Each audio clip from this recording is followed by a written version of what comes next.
Hey everyone, I'm Danny and welcome to Muggle Magic.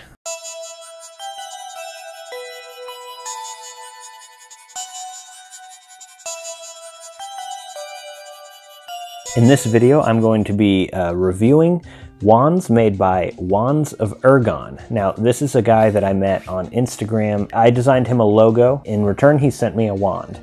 So this is one that I picked out, and I really like the design of these wands that he makes. I just love the handmade look of his wands, and they just look kind of like old and just epic, you know what I mean? So the first thing that we notice is a tag around here which says what type of wood it's made of and how long it is, and what type of person this type of wand actually, chooses. Also, it's handwritten, so that's a nice touch.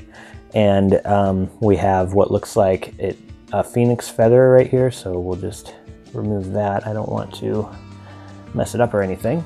And wrapped around the wand is some cloth here. So let's go ahead and take a look at this wand. The handle's really cool. I like this little engraving that he does here. Kind of like burning his own brand into the handle. I love that. Yeah, it feels nice in the hand as well. And I really love the look of this wand.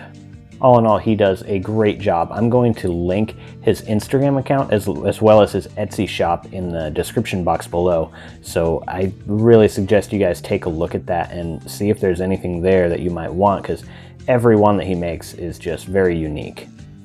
Remember, I do have a 10K giveaway going on, so as soon as my channel hits 10,000 subscribers, I'm going to choose 3 winners, first, second, and third place, and they all get to choose their prize in order.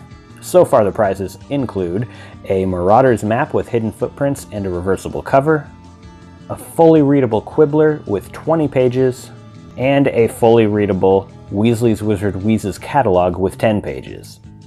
I do plan on adding more to the pot. However, the 10K goal is coming up so quickly.